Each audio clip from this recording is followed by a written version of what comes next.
तो ये university of Vienna में गए और मेंडल यूनिवर्सिटी ऑफ वियना में जाके इन्होंने स्टडी करी मैथमेटिक्स और साइंस की।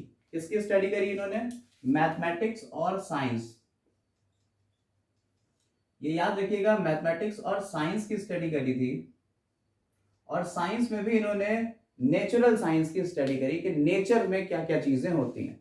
वहीं ये कुछ साइंटिस्ट से इन्फ्लुएंस हुए और ये जब वापस लौटे अपनी मोनेस्ट्री में तो वहीं के गार्डन में इन्होंने पी प्लांट को ग्रो कराया।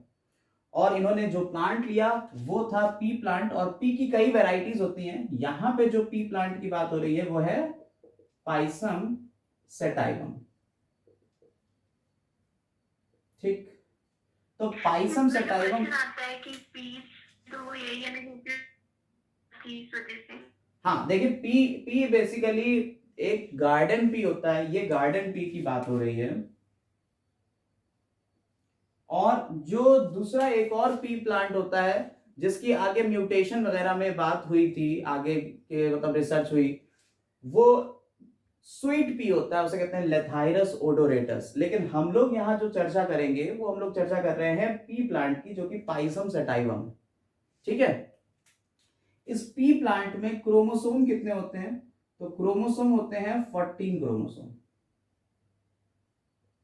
ठीक, पी प्लांट के कितने क्रोमोसोम होते हैं?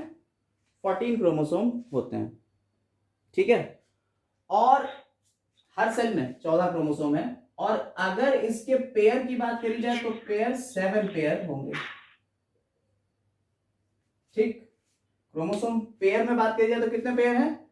7 पेयर है। मेंडल साहब ने मैथ और साइंस दोनों की स्टडी जब कर ली तो इन्होंने, अच्छा क्या इससे पहले क्या एक्सपेरिमेंट नहीं हुए जेनेटिक्स के ऊपर? मेंडल से पहले भी जेनेटिक्स के ऊपर बहुत सारे एक्सपेरिमेंट हो चुके थे। यानी कि लोगों ने कई तरीके से प्लांट्स की स्टडी करी और उनके कैरेक्टर्स को देखा कि एक जनरेशन से कैसे दूसरी जनरेशन में जा रहे हैं। तो मेंडल में और बाकी साइंटिस्ट में फर्क क्या था? मेंडल साहब जो थे इन्होंने मैथमेटिक्स को उसमें अप्लाई कर दिया। और मैथमेटिक्स में भी इन्होंने स्टैटिस्टिकल डेटा लिया, यानी स्टैटिस्टिक्स की बात करी। जैसे मान लीजिए आप अगर एक प्लांट को ग्रो करो, लाइक आपने पी प्लांट को ग्रो करा, एक पी प्लांट में कई पॉड्स होंगे यानी कई फलियां होंगी, और हर एक फली में बहुत ढेर सारे बीज होंगे, और हर एक बीज से हजारों पौधे बन सकते हैं। मान लीजिए ये 4 बीज थे तो 4 तो प्लांट बन ही गए। अब इन 4 से अगले यानी एक्सपोनेंशियल ये बढ़ते चले जाएंगे। तो स्टडी करना, किसी कैरेक्टर के स्टडी करना कई जनरेशन में ये दिक्कत होती थी बाकी साइंटिस्ट को। लेकिन इन्होंने चूंकि मैथमेटिक्स पढ़ी हुई थी और इन्होंने स्टैटिस्टिक्स का यूज किया और ये दिक्कत इनकी नहीं आई और इन्होंने सारी चीजों को आसानी से कर लिया। तो इसलिए मेंडल को याद किया जाता है, फादर ऑफ जेनेटिक्स कहा जाता है। इसीलिए मेंडल को क्या कहा जाता है? Father of genetics.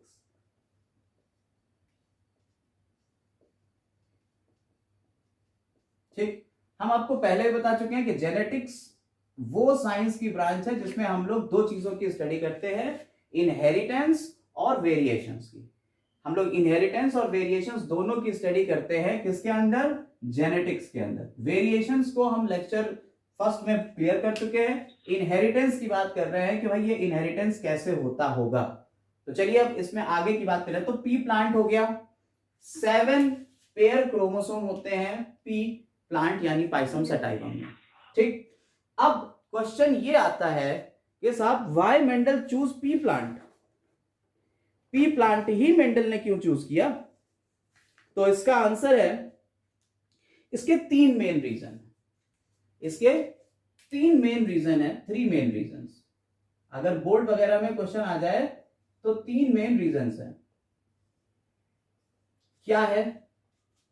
Number one है many varieties were available in alternative form of the character. सबसे पहली चीज तो ये है वेराइटीज बहुत है। ठीक है, वेराइटी का मतलब क्या हुआ? जैसे आपने कहा कि पी प्लांट था तो पी प्लांट के ऑल्टरनेटिव फॉर्म्स है। अगर इसकी लेंथ की बात करो तो लेंथ टॉल और डॉर्फ, की फॉर्म में मिल सकती है, यानी 2 वैरायटी मिल रही है। ठीक, अगर इसके सीड शेप की बात करो तो सीड शेप भी राउंड और रिंकल्ड मिल सकता है। ठीक, तो अलग अलग वैरायटीज इसकी मिल रही हैं। ये तो हो गया इसका पहला रीजन। दूसरा है varieties were available in pure forms. Varieties were available in pure form. दूसरी बात क्या थी कि प्योर फॉर्म में थे। अभी बताएंगे आपको कुछ और चीजें कि मेंडल खुद भी अपनी चीजों पे कंफ्यूज थे कि क्यों भैया ये हम मतलब पूरी तरह से सेटिस्फाई नहीं थे, मेंडल खुद से भी। अभी बताएंगे आपको ऐसा क्यों था, लेकिन पहले आप ये समझिए कि वैरायटीज जो थी वो प्योर फॉर्म में थी, यानी कि ट्रू ब्रीडिंग टाइप की थी। प्योर फॉर्म का मतलब होता है कि मान लीजिए अगर टॉलनेस का कैरेक्टर है तो उसके अंदर प्योर टॉल ही रहेंगे, डॉर्फ नहीं आएंगे। और अगर डॉर्फनेस का कैरेक्टर है तो प्योर डॉर्फ रहेंगे, टॉल नहीं आएंगे। ये थी प्योर फॉर्म। इसमें आपको प्योर फॉर्म मिलती थी। पाइसम सेटाइगम में क्या मिलता? प्योर फॉर्म मिली। तो दूसरा क्या है इसका reason? Varieties were available in pure forms that breed true, produce the same type generation after generation. तो अगर ट्रू ब्रीडिंग होगी तो अगर टॉल की क्रॉस टॉल से होगा तो टॉल ही आएगा जनरेशन आफ्टर जनरेशन, अगर ये ट्रू ब्रीडिंग है। ठीक, अभी बताएंगे ऐसा क्यों होता है। हम लोग जीन्स के ऊपर चर्चा करेंगे जब इसके पूरे प्रोसेस की बात करेंगे, लेकिन इन जनरल हम आपको पहले तो ये बता रहे हैं कि वो 3 रीजन क्या है जिसकी वजह से मेंडल ने पी प्लांट को चूज किया। अब आते हैं तीसरे रीजन के ऊपर कि तीसरा रीजन क्या था। Peas are normally self pollinated. Peas जो है, पी प्लांट में जो फ्लावर होता है इसके फ्लावर में मेल और फीमेल दोनों पार्ट होते हैं। ठीक है, मेल पार्ट भी है और फीमेल पार्ट भी है। देखिए 3 मेन रीजन की बात कर रहे हैं, इसके अलावा और सब्सिडरी रीजंस भी हैं। जरूरी नहीं कि सिर्फ 3 ही है, लेकिन आप ये 3 को पकड़ के रखेंगे। मेल फ्लावर और फीमेल फ्लावर दोनों होता है, बाइसेक्सुअल फ्लावर होता है। तो इसमें सेल्फ पॉलिनेशन और क्रॉस पॉलिनेशन दोनों तरीके के पॉलिनेशन हो सकते हैं। कैसे? इन जनरल तो ये सेल्फ पॉलिनेशन करेगा। इन जनरल क्या करेगा? मेल से पॉलन ग्रेन्स निकलेंगे और फीमेल के स्टिग्मा या स्टाइल पे जाएंगे और पॉलिनेशन हो जाएगा और ये सीड बन जाएंगे। ठीक, लेकिन यहां पे हम एक टेक्निक का यूज करते हैं। हम क्या करते हैं, किसी इसके फ्लावर में से मेल पार्ट को कट कर देते हैं। हम इसके फ्लावर में से क्या करते हैं? मेल पार्ट को कट कर देते हैं, और मेल पार्ट को कट करना कहलाता है इमैस्कुलेशन। इसको कहते हैं इमैस्कुलेशन, यानी मैस्कुलिन कैरेक्टर को हमने एलिमिनेट कर दिया। Elimination of masculine character means male character को हमने यहां से हटा दिया। तो अब प्लांट में सिर्फ और सिर्फ फीमेल फ्लावर में सिर्फ फीमेल पार्ट रह गया। और अगर फ्लावर में सिर्फ फीमेल पार्ट रह रहा है तो भाई साहब यहाँ क्या दिक्कत आएगी? अब यहां दिक्कत यह है कि इसके पास पॉलन ग्रेन्स अवेलेबल नहीं है, और अगर पॉलन ग्रेन अवेलेबल नहीं है तो इट मींस यहां पॉलन ग्रेन किसी दूसरे फ्लावर से आएंगे, और अगर दूसरे फ्लावर से आ रहे हैं तो यहां क्रॉस पॉलिनेशन होगा। यानी कि पी प्लांट में हम 2 चीजें करा सकते हैं, सेल्फ पॉलिनेशन और क्रॉस पॉलिनेशन। क्लियर है? तो हमारे पास ये चीज हो गई। ये तीसरा पॉइंट है कि peas are normally self pollinated, but self pollination could be prevented by removing corresponding reproductive parts. Males में मेल पार्ट को बाहर निकालना, या कभी कभी फीमेल पार्ट को भी हटा देते हैं, लेकिन मेनली मेल पार्ट को हटाते हैं off the flower, and could as well be cross pollinated artificially. यानी कि आर्टिफिशियली यहां क्रॉस पॉलिनेशन हो सकता है और नॉर्मली नेचुरली यहां सेल्फ पॉलिनेशन होता है। तो ये 3 मेन रीजन हो गए आपके जो कि रिस्पॉन्सिबल है किसके लिए, पी प्लांट को चूज करने के लिए।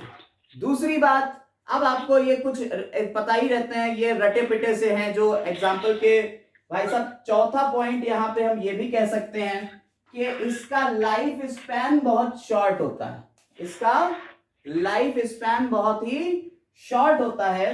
तो एक जनरेशन से दूसरी जनरेशन और दूसरी से तीसरी जनरेशन आते टाइम नहीं लगता है, तो हमारे रिजल्ट हम तेजी से ऑब्टेन कर लेते हैं। शॉर्ट लाइफ स्पैन भी इसका एक रीजन है। ठीक, समझ में आ रही है बात या नहीं? तो why Mendel choose pea plant. अब आपको कुछ चीजें समझ में आई। अब ये जो 7 कैरेक्टर्स, 7 पेयर क्रोमोसोम है, इसमें मेंडल ने किन कैरेक्टर्स को लेके स्टडी की या क्या किया, इसके ऊपर थोड़ी सी हम चर्चा करेंगे कि पी प्लांट के साथ में मेंडल ने असल में किया क्या था। पहले इसकी चर्चा कर लेते हैं, है ना। ये समझ में आ गया कि पी प्लांट को मेंडल ने चूज क्यों किया। ठीक, ये 3 रीजन समझ में आए। पहला रीजन क्या था? पहला रीजन था कि यहां वेराइटीज मिल रही थी, ऑल्टरनेटिव फॉर्म्स मिल रही थी। दूसरा रीजन क्या था कि यहां पे प्योर मिल रहे थे, यानी प्योर टॉल और प्योर डॉर्फ या प्योर राउंड, प्योर रिंकल्ड, तो प्योरिटी बनी हुई थी जिसकी वजह से generation after generation same character transmit हो रहा था। तीसरी चीज क्या थी? इसमें सेल्फ और क्रॉस दोनों तरीके के पॉलिनेशन करा सकते हैं। क्रॉस पॉलिनेशन बेसिकली हम कैसे कराएंगे? आर्टिफिशियली कराएंगे। हम मेल पार्ट को या फीमेल पार्ट को कट कर देंगे। मेल पार्ट के कट करने को कहते हैं इमैस्कुलेशन। ठीक, चौथा पॉइंट क्या था? चौथा पॉइंट ये भी था कि भाई साहब इसका लाइफ स्पैन बहुत शॉर्ट होता है और इसलिए इससे हमें रिजल्ट तेजी से ऑब्टेन हो जाएंगे। ठीक, तो ये कुछ मेन रीजंस थे। इसके अलावा और भी एसेसरी रीजंस हैं, सब्सिडरी रीजंस हैं, बहुत सारे हैं, बट अभी हम लोग मेन रीजंस के ऊपर चर्चा कर रहे हैं। अब हम लोग बात करते हैं कि मेंडल ने बेसिकली किया क्या, है ना। मेंडल का एक्सपेरिमेंट था क्या और कैसे इन्होंने अपने एक्सपेरिमेंट को परफॉर्म किया। तो इनका एक्सपेरिमेंट जो था पी प्लांट के ऊपर वो क्या था, देखिए सर।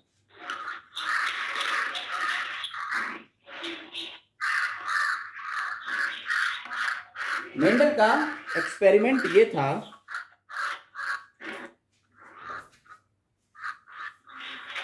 कि इन्होंने गार्डन पी या पाइसम सटाइवम को लिया और इन्होंने उसके कई कैरेक्टर्स चूज किए। सबसे पहले हम लोग बात कर लेते हैं कैरेक्टर क्या होता है। ठीक, सबसे पहले तो हम लोग ये बात करते हैं कि भाई साहब कोई कैरेक्टर क्या होता है, बताएंगे आप?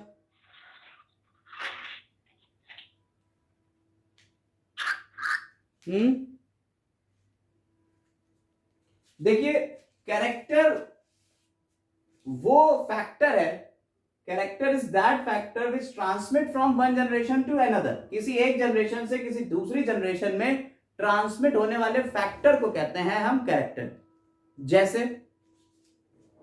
जैसे मान लीजिए आपके लिए अगर बात करें, अभी हम मेंडल के पी प्लांट की बात नहीं कर रहे हैं, हम आपकी बात कर रहे हैं। जैसे आपके लिए अगर बात की जाए तो स्किन कलर, आपका स्किन कलर है भाई, स्किन कलर ट्रांसमिट होगा ही होगा, एक जनरेशन से दूसरी जनरेशन में जाएगा ही जाएगा। अब आपकी स्किन के टोन कैसे कैसे हैं वो अलग डिपेंड करता है, बट स्किन कलर तो जाएगा जाएगा ना। ऐसे ही आपकी हाइट, आपकी लेंथ जितनी भी होगी, अगर आप ज्यादा हैं या छोटे हैं या कैसे भी हैं, बट हाइट तो आपकी एक सर्टेन है ना। तो किसी एक जनरेशन से किसी दूसरी जनरेशन में हाइट का तो कैरेक्टर जा रहा है ना। तो कैरेक्टर वो फैक्टर है जो एक जनरेशन से दूसरी जनरेशन में ट्रांसमिट होता है। इस कैरेक्टर की ऑल्टरनेट फॉर्म्स को कहते हैं हम ट्रेट। कैरेक्टर की ऑल्टरनेट फॉर्म को हम क्या बोल देते हैं? ट्रेट बोलते हैं। ट्रेट का मतलब क्या है? जैसे स्किन कलर, लाइट और डार्क। आपने कहा कि साहब हल्का कलर है या तेज कलर है, तो ये स्किन के कलर दो टोन हो गई अलग अलग। ऐसा ही हाइट में टॉल और डॉर्फ, ये इसकी दो अल्टरनेट फॉर्म हो गई। तो बेसिकली कैरेक्टर जाएगा और इसमें से कोई एक ट्रेट ट्रांसमिट होता है, तो कैरेक्टर्स की अल्टरनेटिव फॉर्म को हम ट्रेट बोल रहे हैं। क्लियर है? चलिए, ये भी बात क्लियर हो रही है आपको कि कैरेक्टर की अल्टरनेटिव फॉर्म को हम ट्रेट बोल रहे हैं। अब मेंडल ने ये कौन से कैरेक्टर लिए जो पी प्लांट के लिए रिस्पॉन्सिबल थे? तो मेंडल ने 7 कैरेक्टर्स लिए और ये कैरेक्टर्स पेयर्स में लिए थे इन्होंने, जैसे सीड कलर, सीड शेप। देखिए सीड के 2 पेयर बन गए, pod colour and pod shape, ये एक पेयर बन गया। फ्लावर कलर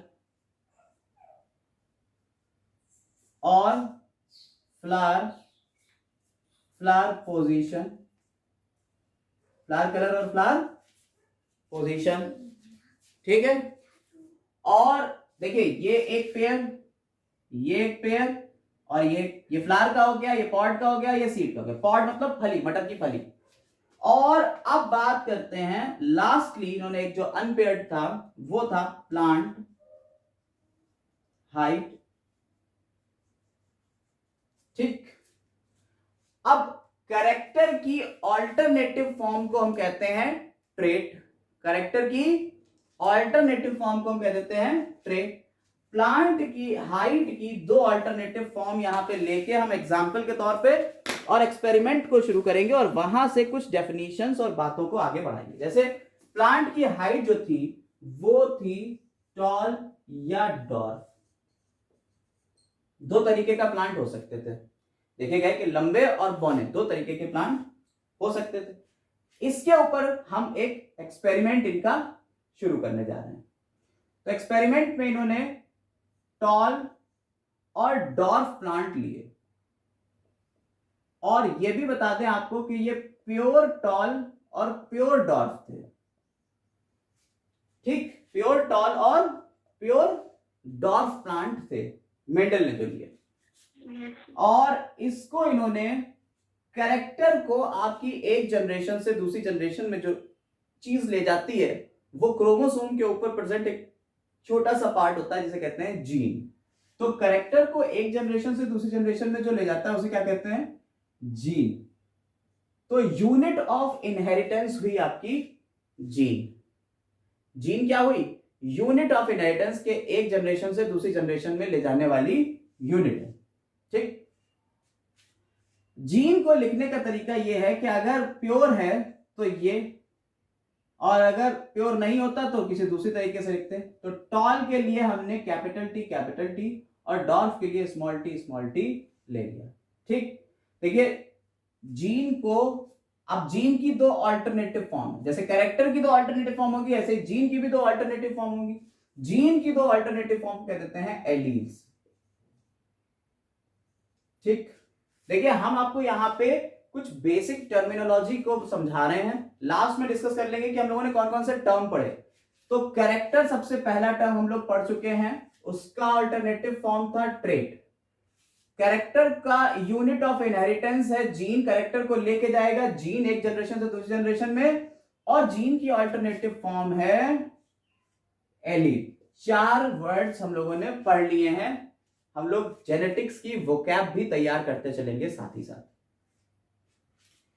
तो यहां पे कैसे हम जीन को लिखते हैं, सिंबल कैसे देते हैं, जैसे टॉल के लिए हमने टी ले लिया, डॉर्फ के लिए स्मॉल टी ले लिया। अब होता क्या है, इनके एक्सपेरिमेंट में इन्होंने बेसिकली ये ऐसे करा नहीं, इन्होंने टॉल प्लांट को डॉर्फ प्लांट के साथ में क्रॉस कराया। क्रॉस कराने का मतलब क्या होता है, इसके पॉलन ग्रेन जो थे इसके स्टिग्मा पे डाल दिए, ठीक। हमने आपको बताया कि पी प्लांट की खासियत ये है कि यहां पे क्रॉस पॉलिनेशन करा लेंगे, यानी कि इस प्लांट से हमने क्या करा, मेल पार्ट को कट करा और इसके पॉलन ग्रेन को इसके ऊपर हमने आर्टिफिशियली डस्टिंग करा दी। This is called crossing. इसे क्या कहते हैं? क्रॉसिंग कहते हैं। ठीक, हमने क्रॉसिंग कराने के बाद ये अब देखिए ये भी बता दे रहे हैं, एक प्लांट को हम मेल मानेंगे और दूसरे प्लांट को हम फीमेल मानेंगे। पूरी तरह से स्टडी कर लीजिएगा इसको। एक प्लांट को हम मेल मान रहे हैं, दूसरे प्लांट को हम फीमेल मान, जिसको मेल माना है उसके पॉलन ग्रेन लेंगे और जिसको फीमेल माना है उसका स्टिग्मा लेंगे। क्या यही एक्सपेरिमेंट सफल हो सकता है? बिल्कुल, आप इसको फीमेल मान सकते हैं और इसको मेल मान सकते हैं। ठीक, कोई दिक्कत तो नहीं। चलिए आगे देखते हैं। इस क्रॉस के बाद इनको यह पता चला कि इसकी जनरेशन में जितने भी प्लांट आए वो सारे के सारे टॉल आए। सारे के सारे प्लांट कैसे आए? All are tall. तो इन्होंने कहा कि भाई साहब यहां कुछ तो लोचा ऐसा हुआ होगा कि जिसकी वजह से ये सारे के सारे टॉल आ रहे हैं, कोई भी डॉर्फ नहीं आ रहा है। इसका मतलब है डॉर्फ कैरेक्टर कहीं ना कहीं छुप गया होगा। तो इसकी सीधी इन्होंने बात ये समझी कि प्योर कैरेक्टर के जो टॉल और डॉर्फ है उनका क्रॉस किया और हमें उसकी फर्स्ट जनरेशन में टॉल प्लांट मिले, डॉर्फ प्लांट कहीं छुप गए। अब क्या किया इन्होंने? अब इन्होंने जो एक्सपेरिमेंट किया कि यही वाले जो टॉल प्लांट थे इसी के दो प्लांट ले लिए और उसको क्या करा दी?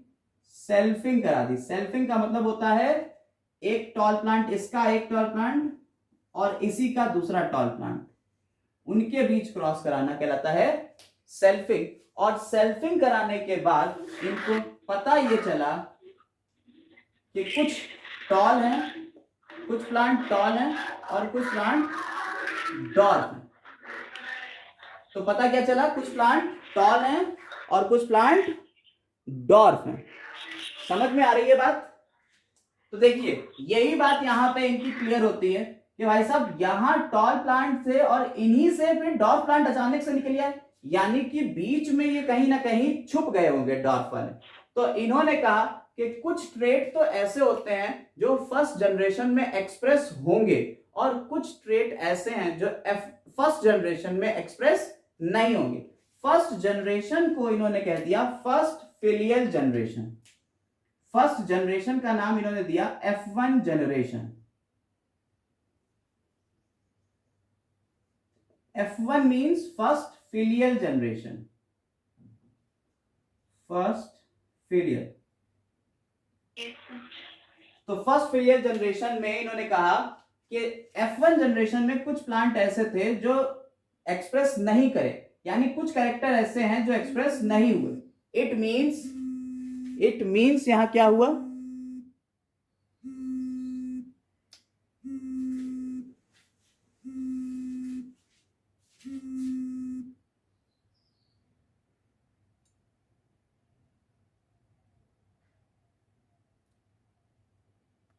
तो यहां पे इन्होंने ये देखा कि कोई ना कोई तो ऐसी चीज होगी जिसकी वजह से ये कैरेक्टर सप्रेस हो रहे हैं। तो ऐसे कैरेक्टर जो सप्रेस हो रहे हैं, जो यहाँ पे एक्सप्रेस नहीं हो पा रहे हैं और यहाँ अचानक से फिर से आ जा रहे हैं, उन कैरेक्टर को हमने कह दिया, या उन ट्रेड्स को हमने कह दिया रिसेसिव ट्रेड्स। उन्हें क्या कह दिया हमने? रिसेसिव। और ऐसे ट्रेड जो कि एक्सप्रेस हो रहे थे फर्स्ट जनरेशन में, उनको हमने कह दिया डोमिनेंट ट्रेड। तो देखिए आपको कुछ टर्म और मिले। एक टर्म तो मिला ये है आपका फिफ्थ टर्म। पहले हम लोगों ने बात करी थी कैरेक्टर की, फिर हम लोगों ने बात करी ट्रेट की, फिर हमने बात करी जीन की, फिर हमने बात करी उसके अल्टरनेटिव फॉर्म एलील की, फिर हमने कहा कि फर्स्ट जनरेशन यानी फर्स्ट फिलियल जनरेशन, और अब हमने कह दिया डोमिनेंट और रिसेसिव, दो तरीके के ट्रेट हो गए। ठीक, तो सीड कलर का जो डोमिनेंट ट्रेट है वो है, सीड कलर कैसा होता है? येलो। और इसका रिसेसिव ट्रेट क्या है? ग्रीन। सीड शेप राउंड, और इसका रिसेसिव क्या है? रिंकल्ड। पॉड कलर इसका जस्ट उल्टा कर दीजिएगा, ग्रीन। और pod shape yellow, pod shape full और पॉड शेप में रिसेसिव हो गया कॉन्स्ट्रिक्टेड। फ्लावर कलर वॉयलेट और फ्लावर का कलर रिसेसिव वाला व्हाइट। ठीक, फ्लावर पोजीशन एक्सिलरी और ये टर्मिनल। तो ये आपको एक टेबल मिल गई, इस टेबल को बना लीजिएगा। कैरेक्टर ट्रेट की टेबल जो है इसको याद रखिएगा। अब इसके जीन्स कैसे लिखे जाएं, इसके जीन्स कैसे लिखे जाते हैं उसके ऊपर चर्चा कर लेते हैं। जैसे मान लीजिए एक जीन में दो, एक कैरेक्टर के लिए दो ट्रेट हैं, तो एक जीन में दो एलील होंगे। अगर इसकी एनालॉजी ले लीजिए, अगर जीन कैरेक्टर के लिए है तो एलील ट्रेट के लिए हुआ, एलील ट्रेट के लिए हुआ। तो अगर एक कैरेक्टर के दो ट्रेट हैं तो एक जीन के भी तो दो एलील होंगे। लाइक यहां हमने टॉल की बात करी, टॉल के लिए हमने जो सिंबल लिया वो था टी। तो हमने देखिए अगर टॉल का हम जीन बनाते तो टॉल का जीन होता कैपिटल टी कैपिटल टी।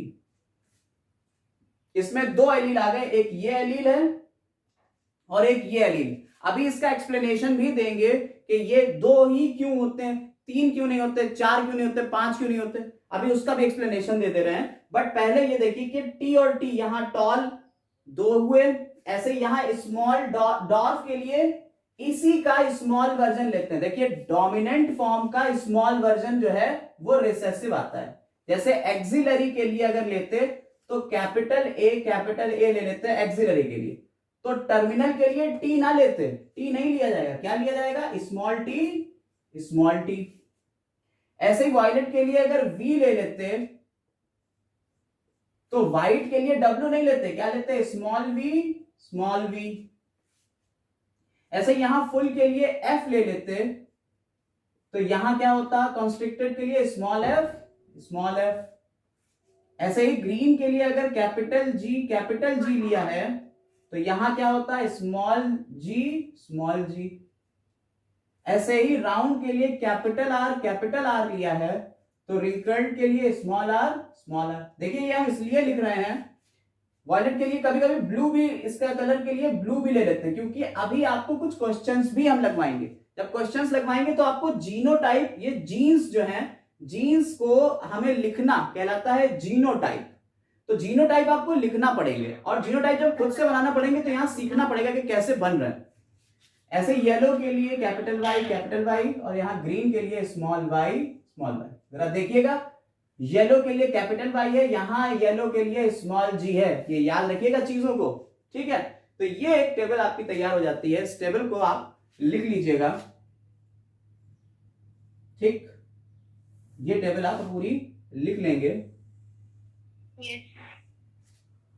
और फिर आगे अब क्रॉस में चलते हैं कि यहां क्या हुआ और क्या असल में हो रहा होगा। तो देखिए ये बेसिक सा क्रॉस था, एक्सपेरिमेंट था मेंडल का, लेकिन बाद में इसको और ज्यादा अच्छे से एक्सप्लेन किया गया कि ऐसा असल में हुआ क्यों, और इसके पीछे जो राज थे उसको अभी बता रहे हैं। पहले आप ये देख लीजिए, एक बार फिर से रिवाइज करा देते हैं।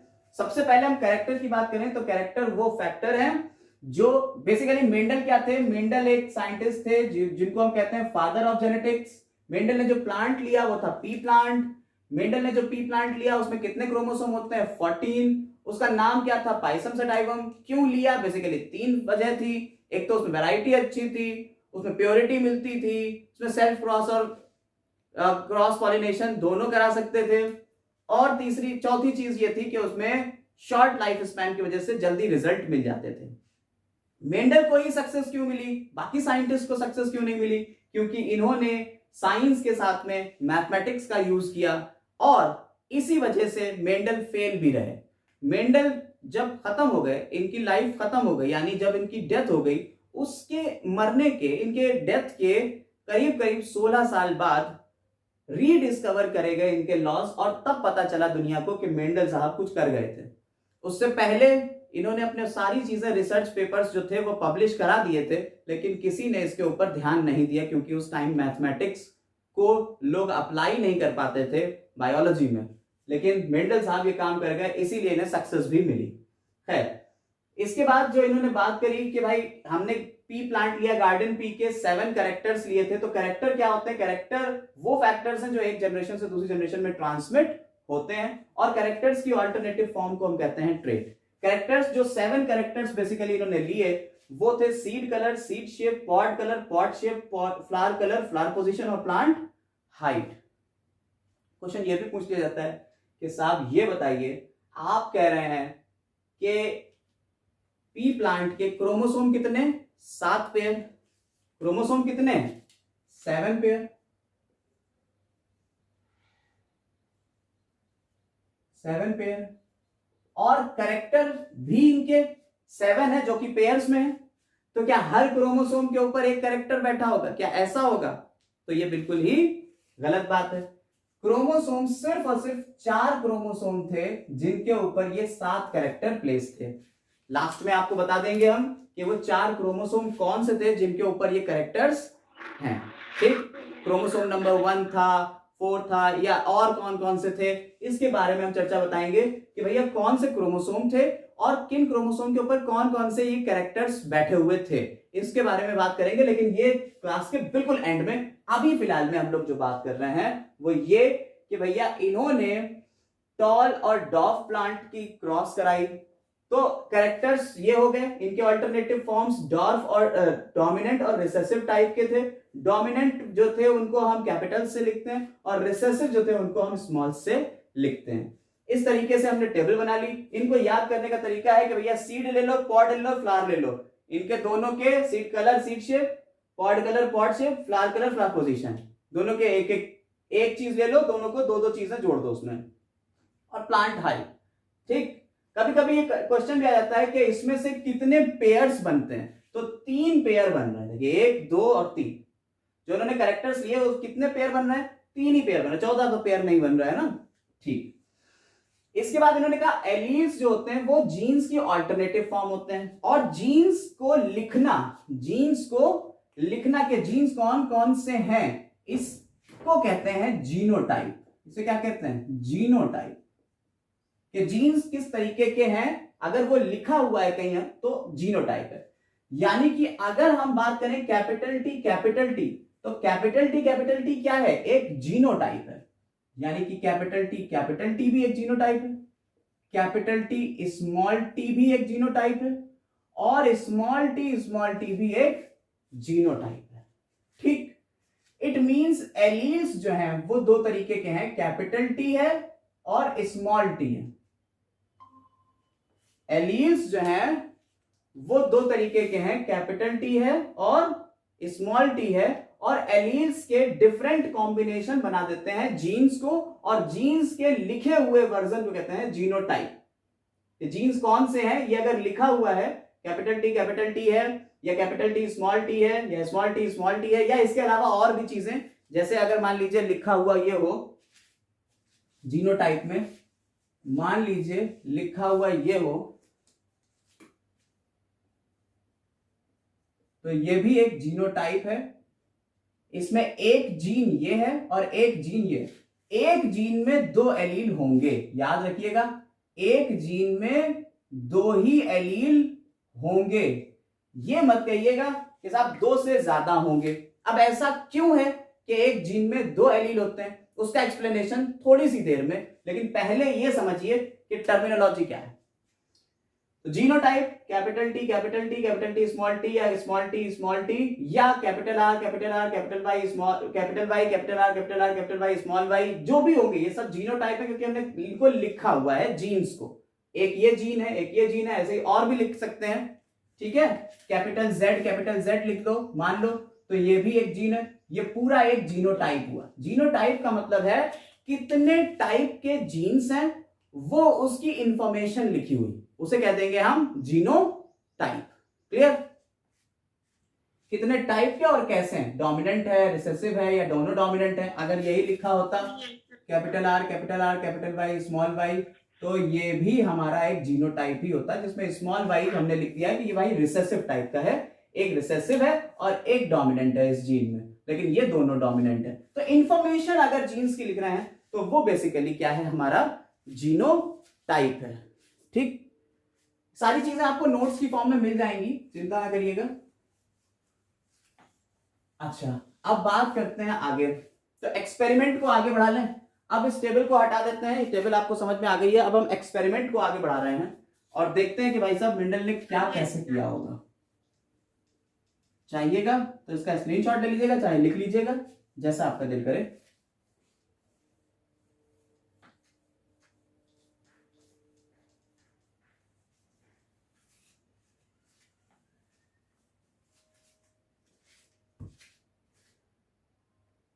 तो इस एक्सपेरिमेंट को हम अब इलेबोरेट करके बता रहे हैं कि क्या करा था। बेसिकली प्योर टॉल प्लांट लिया था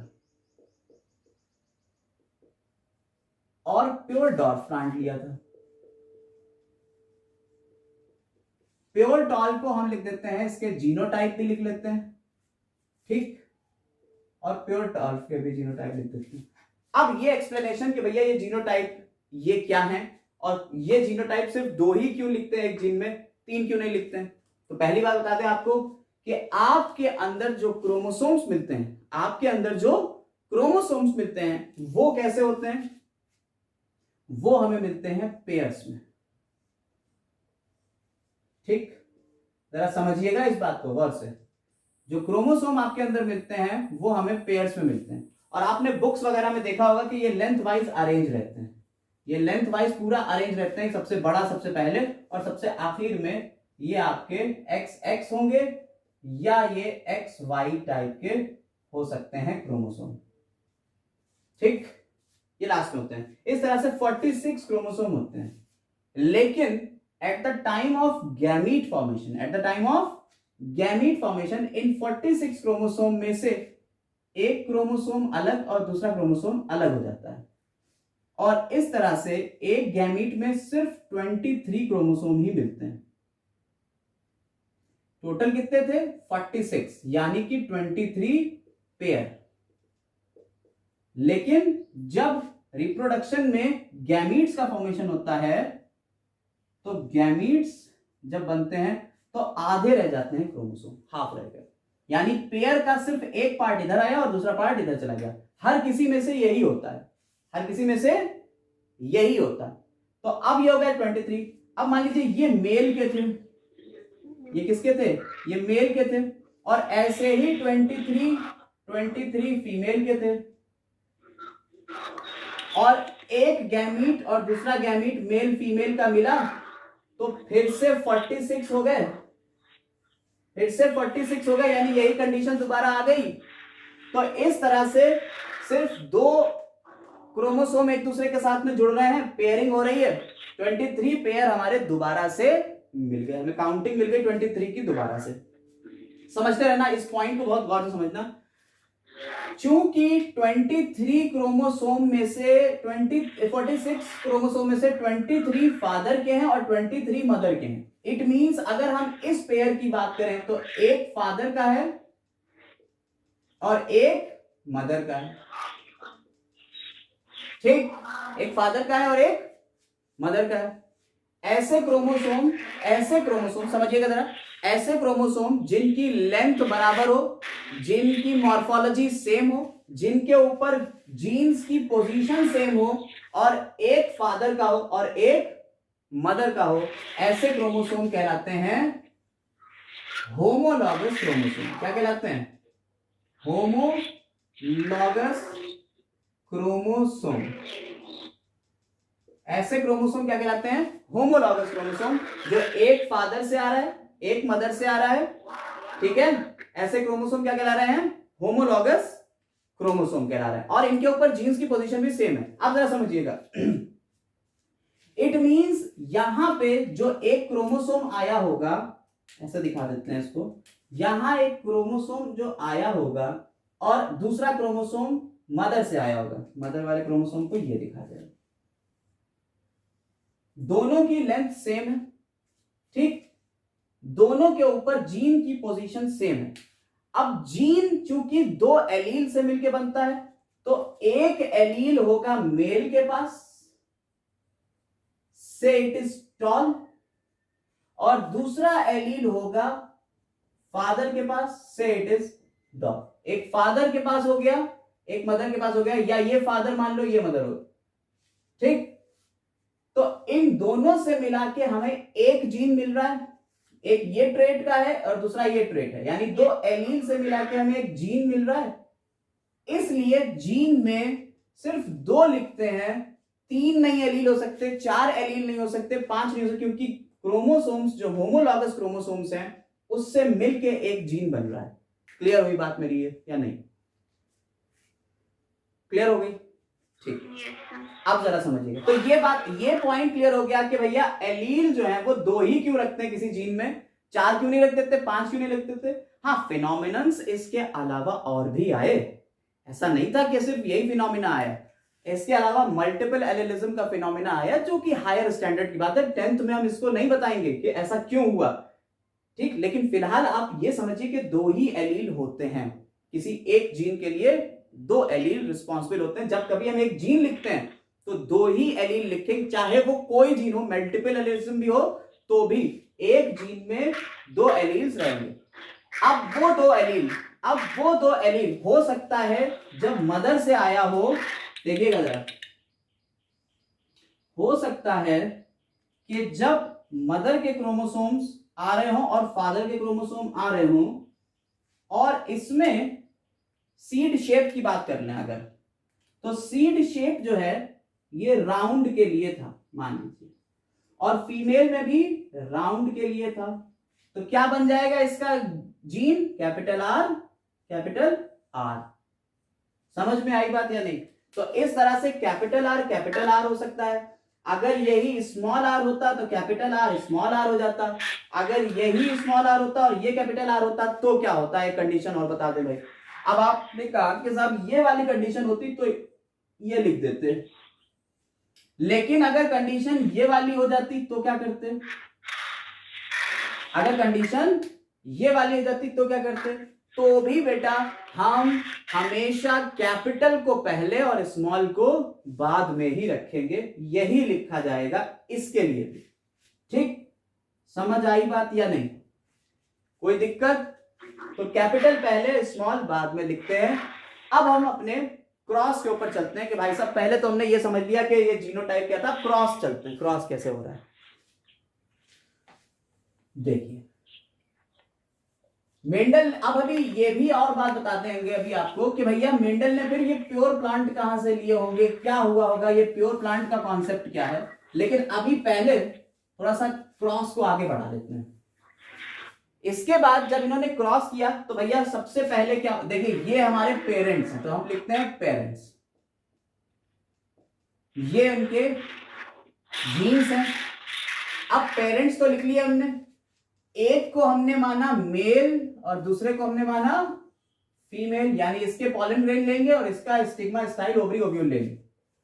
अब इनके बीच कराएंगे क्रॉस। जब इनके बीच क्रॉस कराया जाता है तो क्रॉस कराने के दो तरीके, पहले एक पुराना ओल्ड मेथड बता देते हैं, ये बनाएंगे गैमीट्स। जैसा कि अभी हमने आपको बताया कि गैमीट्स कैसे बनते हैं, एक क्रोमोसोम के ऊपर कैपिटल टी जाएगा और दूसरे क्रोमोसोम के ऊपर कैपिटल टी जाएगा। ऐसे ही इसमें भी दो गैमीट्स बनेंगे, एक के ऊपर स्मॉल टी जाएगा और दूसरे के ऊपर भी स्मॉल टी ही जाएगा। ये हमारे हो गए गैमीट्स।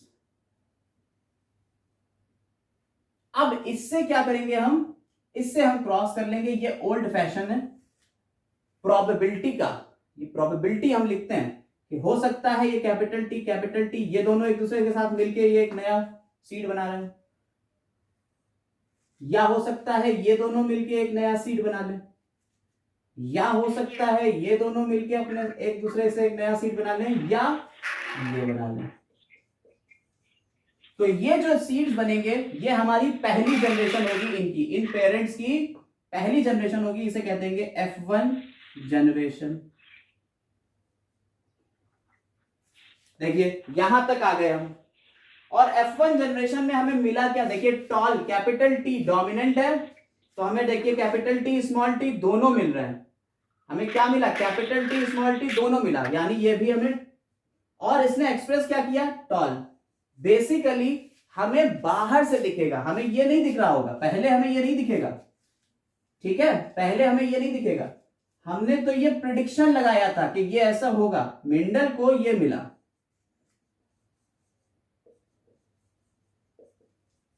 इट मींस अगर कैपिटल टी स्मॉल टी है तो कैपिटल टी स्मॉल टी होने का मतलब यह हुआ कि अगर किन्हीं दो chromosome, homologous chromosome, homologous chromosome समझ में आ गए, एक मेल का है एक फीमेल का और एक ही पेयर में है। होमोलॉगस क्रोमोसोम अगर है, एक के ऊपर कैपिटल टी दूसरे के ऊपर स्मॉल टी है, तो कैपिटल टी वाला स्मॉल टी के ऊपर डोमिनेशन कर रहा होगा और इसको सप्रेस करके अपने कैरेक्टर को एक्सप्रेस कर रहा है। सिर्फ टॉल दिख रहा है, डॉर्फ यहां गायब हो गया। इसलिए हम कहते हैं कि ऑल आर टॉल। क्लियर है, ऑल आर टॉल इसीलिए कह रहे हैं क्योंकि भाई साहब यहां पे इसने डोमिनेशन शो किया। एंड दिस लॉ, यही मेंडल ने एक लॉ बना दिया। इस लॉ को कहते हैं लॉ ऑफ डोमिनेंस। इसको क्या कह देते हैं, लॉ ऑफ डोमिनेंस। क्लियर, तो लॉ ऑफ डोमिनेंस को अगर हम स्टेटमेंट की फॉर्म में बोलें कि स्टेटमेंट क्या है, तो स्टेटमेंट है out of a pair of contrasting character present together. कह रहे हैं out of a pair of contrasting character, contrasting character है, ठीक, और अगर ये पेयर एक साथ मिल रहे हैं, ठीक, together, only one is able to express itself, केवल एक अपने आप को एक्सप्रेस करेगा, ठीक, while the other remains suppressed, while the other remains suppressed। आपको दिख रहा है दूसरा जो है वो ये हम आपको स्टेटमेंट बता रहे हैं। स्टेटमेंट जो है आपको लिखना पड़ेगा वहां। अगर उन्होंने पूछ दिया what is law of dominance, तो आपको स्टेटमेंट लिखना पड़ेगा और ये पूरा क्रॉस करके दिखाना पड़ेगा यहां तक। सिर्फ डोमिनेंस अगर पूछा तो यहां तक आपको करके दिखाना पड़ेगा, ठीक। तो ये आपका स्टेटमेंट था कि out of a pair of contrasting characters present together, only one is able to express itself while the other remains suppressed। दूसरा जो है वो सप्रेस रहेगा, एक अपने आप को एक्सप्रेस करेगा। नोट्स आपको मिल जाएंगे, आप उसकी चिंता ना करिएगा, पहले आप इसको समझ लीजिए, ठीक। अब क्या हुआ, ये F1 जनरेशन कहलाई, फर्स्ट फिलियल जनरेशन। और आपको देखिए हमने इस तरह से कई वोकैबुलरी के वर्ड्स और टर्म्स सिखा दिए। तो ये हो रही है क्रॉसिंग, इसे क्या कहते हैं, क्रॉसिंग, ठीक, ये क्रॉसिंग चल रही है। अब हम चल रहे हैं अगली जनरेशन सेल्फिंग की तरफ, यानी कि अब हम देखेंगे इसके आगे का, ठीक। इसी एक्सपेरिमेंट को हम थोड़ा और आगे अब ले जा रहे हैं। तो ये F1 जनरेशन तक का हो गया काम। यहां तक अगर कोई दिक्कत हो तो बताओ, आगे चला जाए फिर। नहीं, अब हम इसमें ये करेंगे कि हमने इनमें से, अब सेल्फिंग की बात कर रहे हैं। देखिए मेंडल को बाहर से सब दिख रहा था, मेंडल कोई इतने बड़े ज्ञाता नहीं थे कि भाई उन्हें अंदर तक के जीन्स दिख जाए। ये समझिएगा जरा इस बात को, मेंडल को इतने बड़े ज्ञाता और इतने बड़े साइंटिस्ट भी नहीं थे कि उन्हें जीन्स का, ये सिर्फ और सिर्फ मेंडल की सोच थी। उन्होंने इन जीन्स को फैक्टर कहा था। उन्होंने कहा था कुछ ऐसे फैक्टर्स हैं जो एक जनरेशन से दूसरी जनरेशन जा रहे होंगे, कुछ ऐसे फैक्टर्स हैं जो अपने आप को एक्सप्रेस कर रहे होंगे, कुछ ऐसे फैक्टर्स हैं जो सप्रेस हो रहे होंगे। उन्होंने कभी जीन्स का वर्ड ही यूज नहीं किया। ये तो जॉनसन थे जिन्होंने जीन वर्ड यूज किया। उन्होंने फैक्टर्स को, मेंडल के जो फैक्टर्स थे उन्हीं को जीन कह दिया। तो gene word is given by Johnson, ठीक है। टर्म जीन जो है वो किसने दिया, जॉनसन ने दिया। अब जरा समझिएगा, मेंडल को क्या दिखा, मेंडल को सिर्फ ये दिखा, अपने एक्सपेरिमेंट में मेंडल को सिर्फ ये दिखा,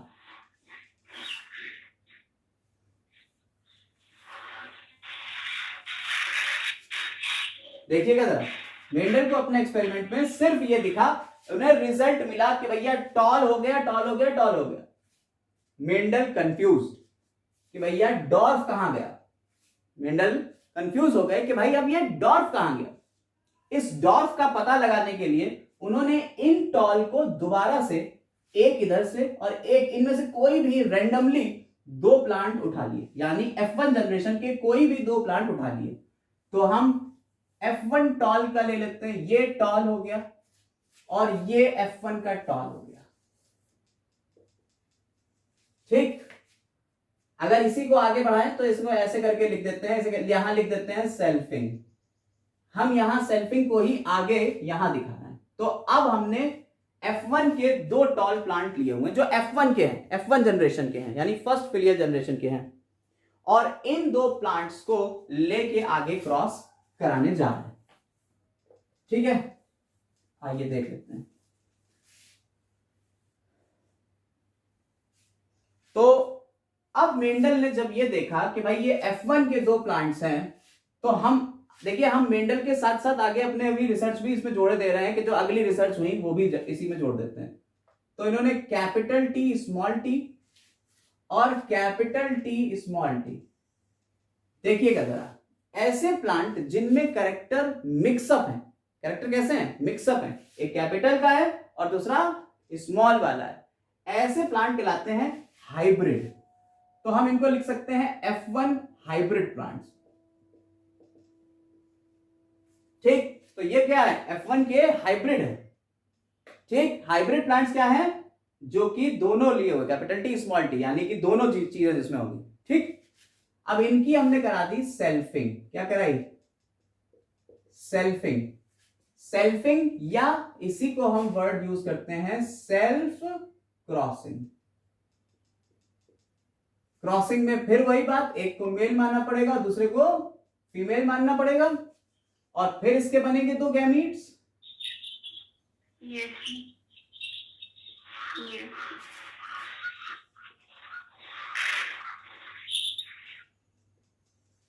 ठीक है, ये 2 गैमीट्स बन गए इनके अब, और ये गैमीट्स में अब प्रोबेबिलिटी फिर आएगी कि हो सकता है ये गैमीट इससे, या हो सकता है ये गैमीट इससे फ्यूज कर जाए।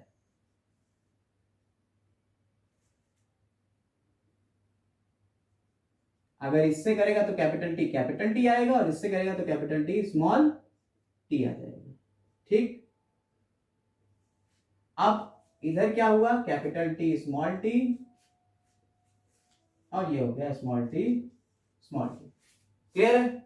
तो अब ये एक नई जनरेशन आई। मेंडल को फिर ये नहीं दिखा होगा। मेंडल को इसके बाद जब क्रॉस किया मेंडल ने, तो इसके बाद इन्हें डायरेक्ट यहां मिला टॉल टॉल टॉल और डॉर्फ। उन्होंने देखा कि कुछ तो टॉल थे और कुछ डॉर्फ थे, और किस रेशियो में थे। आपको भी पता है, मेंडल साहब को मैथमेटिक्स आती थी। उन्होंने सारे बीजों को काउंट किया और सारे सीड्स को काउंट करके उन्होंने उसमें मैथमेटिक्स अप्लाई की, तो उन्हें रेशियो मिला 3:1। उनको रेशियो मिला 3:1।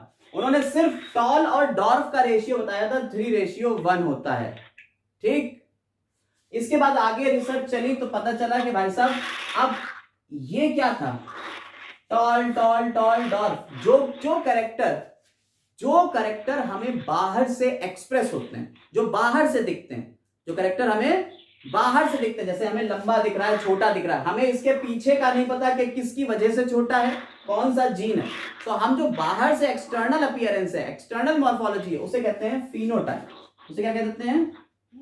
फिनोटाइप। फिनोटाइप क्या है? External appearance.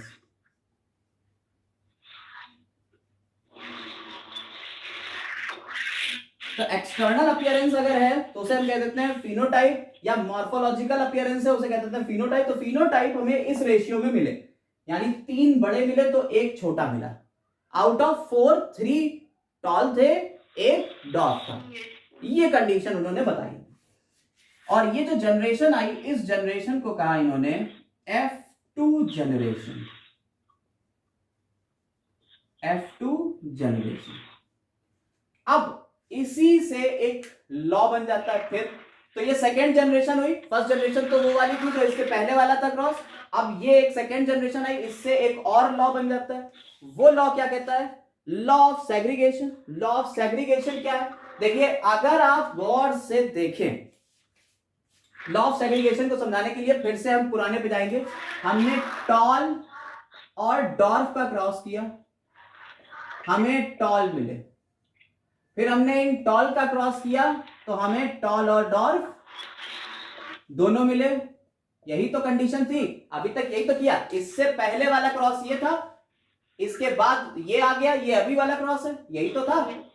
तो पहले हमने टॉल और डॉर्फ के बीच क्रॉस किया तो हमें टॉल मिला, लॉ ऑफ डोमिनेंस बना, और उन्होंने कहा कि out of two contrasting characters only one is express and second one is suppressed.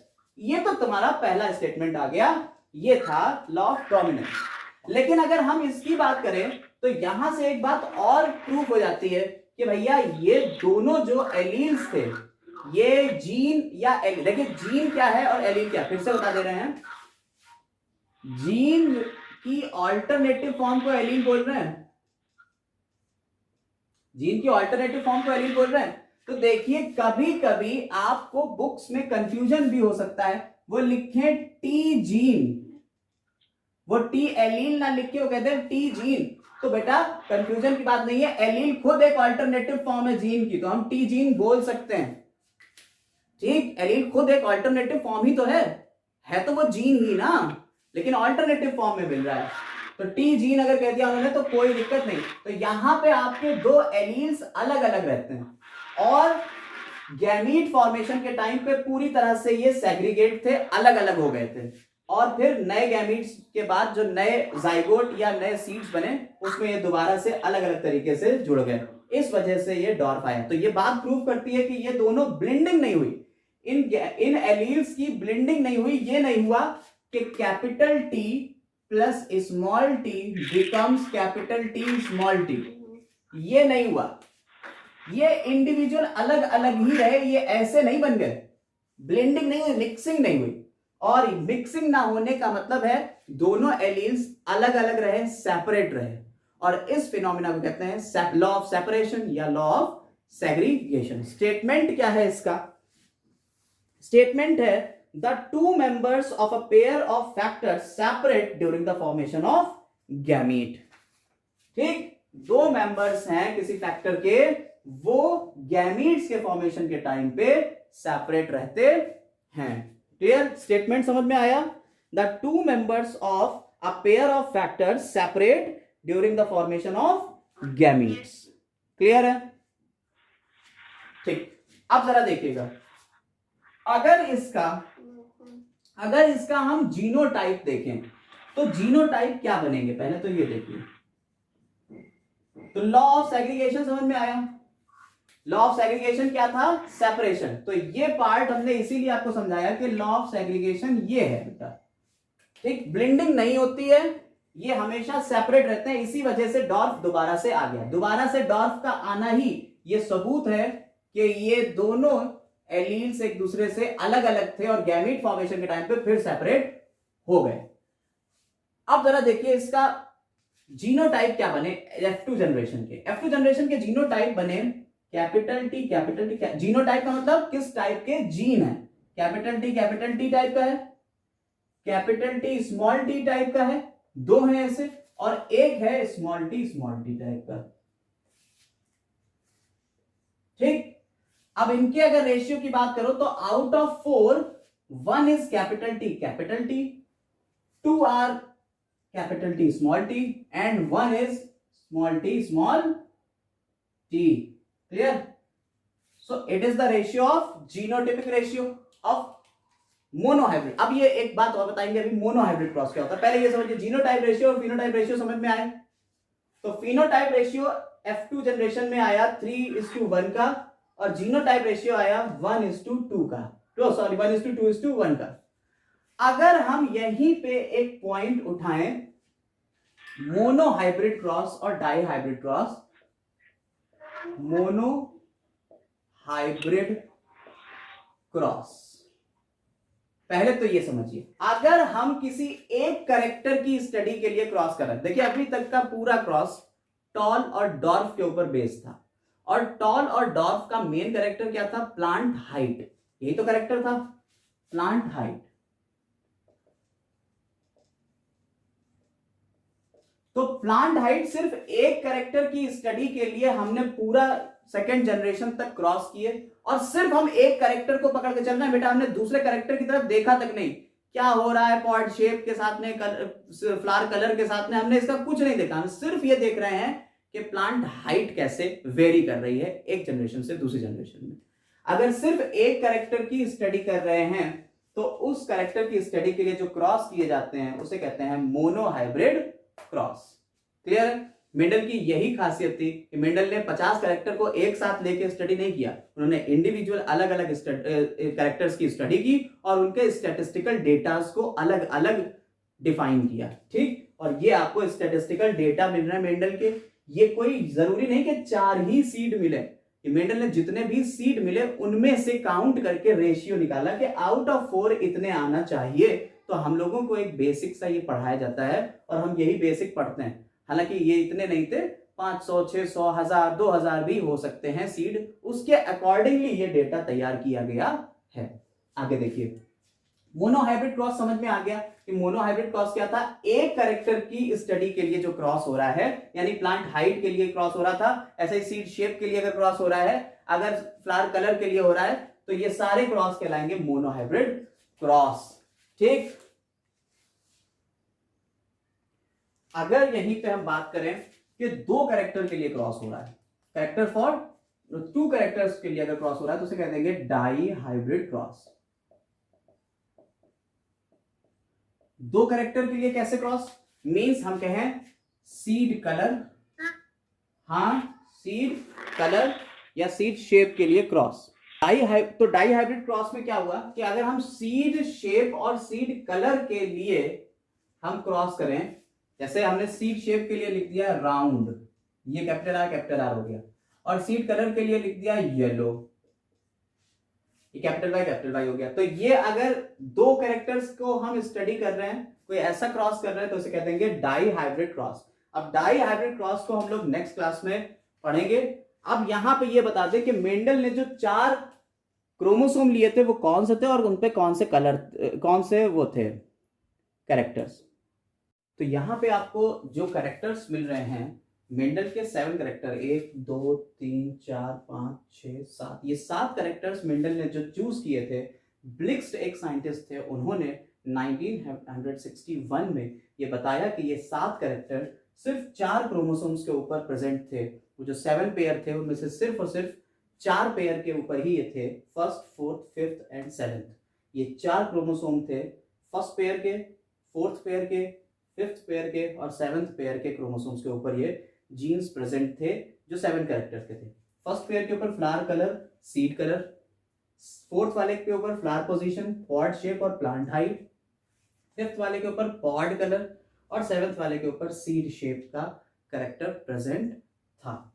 अब यहाँ पे हम लोगों ने पूरे आज के इस वीडियो लेक्चर में हम लोगों ने जो बात करी, हम लोगों ने कई जेनेटिक्स की वोकैबुलरी टर्म्स को पढ़ लिया, जैसे मोनोहाइब्रिड क्रॉस क्या होते हैं, डाई हाइब्रिड क्रॉस क्या होते हैं, सेल्फिंग क्या होती है, क्रॉस पॉलिनेशन क्या होता है, सेल्फ पॉलिनेशन क्या होता है, इमैस्कुलेशन क्या होता है, डोमिनेंट रिसेसिव ट्रेट क्या होते हैं, F1 जनरेशन क्या होती है, F2 जनरेशन क्या होती है, कैरेक्टर क्या होते हैं, ट्रेट क्या होते हैं, जीन क्या होते हैं, एलील्स क्या होते हैं, ये सारी बातें कर ली। जीनोटाइप, फिनोटाइप भी हम लोगों ने पढ़ ली।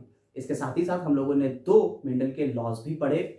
कौन कौन से वो 2 लॉ थे? Law of dominance first law था और लॉ ऑफ सेग्रीगेशन। अगर सेकंड लॉ की बात करी जाए, लॉ ऑफ सेग्रीगेशन, तो आपको फर्स्ट जनरेशन और सेकंड जनरेशन दोनों ही बनाना पड़ेगी अगर बोर्ड्स में ऐसा कभी कोई क्वेश्चन आ जाता है। तो यहाँ तक की चीज़ें उम्मीद कर रहे हैं आपको क्लियर हो रही होंगी।